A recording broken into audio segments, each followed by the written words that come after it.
एक माँ ने अपनी नींद, अपने सपने और अपनी खुशियां अपने बेटे के भविष्य पर कुर्बान कर दी। रातों को सिलाई मशीन चलती रही ताकि दिन में बेटे की कॉपी किताबें भर सके। वो खुद फटे कपड़ों में रही, मगर बेटे के सपने हमेशा नए रखे।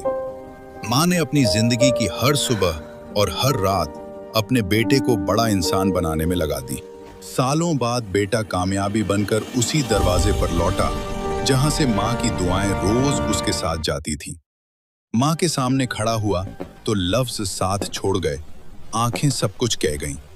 माँ ने आगे बढ़कर अपने बेटे को सीने से लगा लिया, मानो कह रही हो, अब मेरी सारी थकान उतर गई।